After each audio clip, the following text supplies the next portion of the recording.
Nama Tuhan yang saya tanya, bukan nama manusia, Pak. Dia datang ke dunia jadi manusia di dalam Yesus Kristus. Ayo. Jadi Tuhannya ada dua. 3 jauh lebih bagus, Oh, hebat tiga. lagi. Ya, ada tiga. Berarti Ya. Tuhannya Pak Leon ada tiga. Ya. Satu yang di surga, satu Ya. yang di bumi. Nah, katanya tadi Tuhannya satu. Bohong lagi nih, Pak. Dalam kemahakuasaan. Saya tanya Tuhan, Pak. Makanya tadi Pak Suki benar. Dia Artikan dulu Tuhan itu apa gitu loh. untuk Artikan karya dulu Tuhan itu apa. keselamatan. Nanti saya Kang berikan Abu, kepada Kang Abu, Pak Suki dan Pak berikan Leon. waktu Pak Suki, Kang Abu, silakan Kang Abu. Ya, makanya nanti saya kasih ke Pak Suki dan Pak Leon setelah kita matangkan dulu nih apa yang mau dibahas nih. Tuhan ya, sama-sama sepakat Tuhan satu. Menurut Pak Suki, Tuhan yang satu nggak punya nama. Pak Leon, Tuhannya tadi bilang satu, sekarang berubah tiga. Silakan.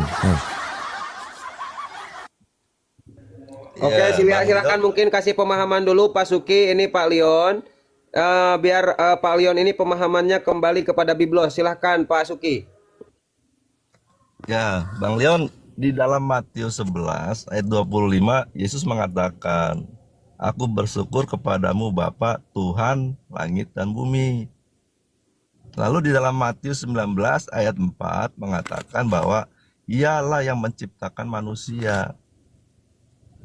Jadi Bapaknya Yesus ini yang di surga, yang menciptakan langit dan bumi, dan yang menciptakan manusia. Nah tadi kalau Bang Leon mengatakan bahwa dia turun masuk ke dalam diri Yesus itu, karena Yesus mengatakan adalah tubuhnya bait Allah. Bukankah Paulus juga mengatakan bahwa tubuh kita adalah bait Allah? Jadi Bapa itu bisa di dalam diri kita juga, bisa di dalam diri Yesus. Karena memang sejak awal Bapa menciptakan manusia menurut gambar dan rupanya. Maksudnya adalah bahwa dia mau kita ini mengekspresikan dirinya.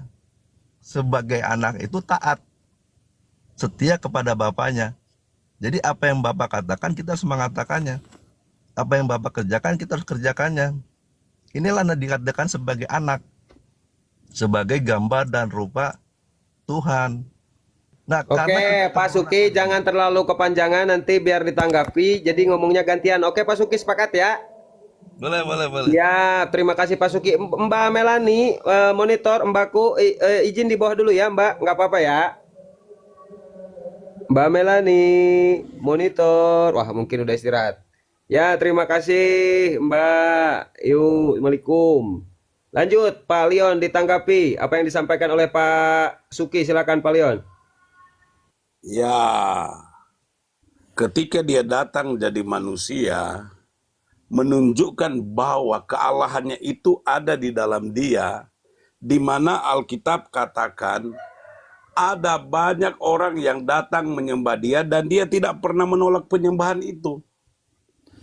Bahkan juga bangsa Israel sendiri yang gak mau percaya kepada dia, alasan utama mereka untuk mau bunuh Yesus karena mereka mengatakan setiap dia menyampaikan selalu menyamakan pribadinya sama dengan Allah.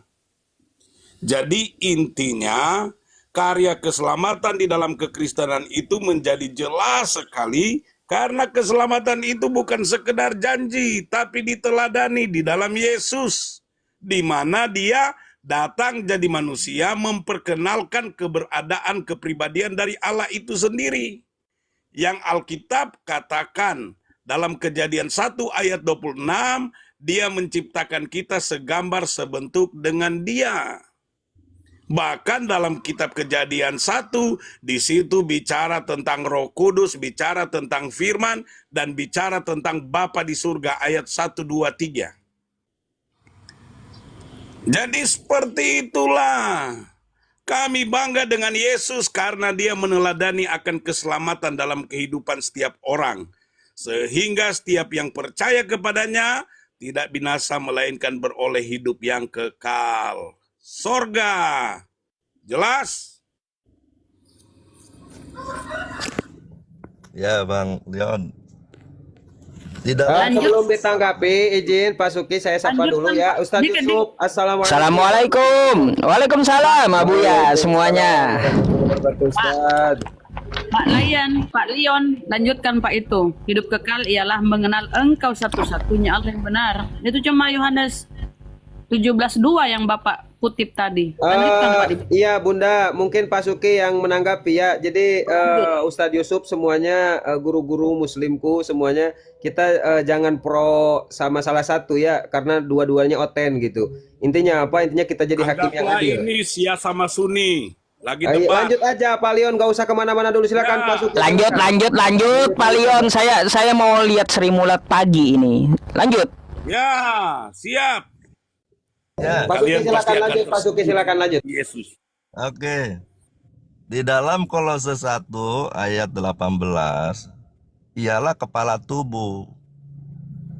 Jadi orang yang mengikuti Yesus adalah anggota-anggota tubuhnya. Melihat ayat ini aja kita tahu bahwa dia adalah pemimpin dari manusia. Jadi manusia dipimpin oleh manusia. Dan Yesus adalah pengantaranya kepada Bapa. Di dalam Yohanes 1 ayat 17 bahwa hukum Taurat diberikan oleh Musa, tetapi kasih karunia datang oleh Yesus Kristus. Di Ibrani 3 ayat 5 dan 6, di situ bicara tentang Musa sebagai hamba yang setia untuk memberitakan nama Yesus.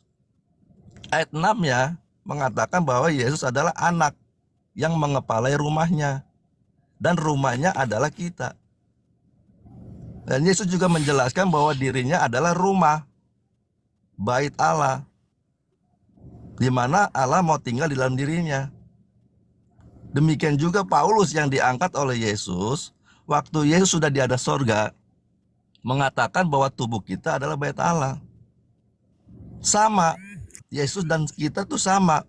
Tetapi Yesus telah mencapai gambar rupa Allah sesuai dengan rencana Tuhan menciptakan manusia segambar dan serupa tercipta dalam diri Yesus. Nah, kita ini keturunan Adam yang waktu itu dia hanya melakukan kehendak iblis. Jadi bapaknya iblis. Sekarang bagaimana manusia yang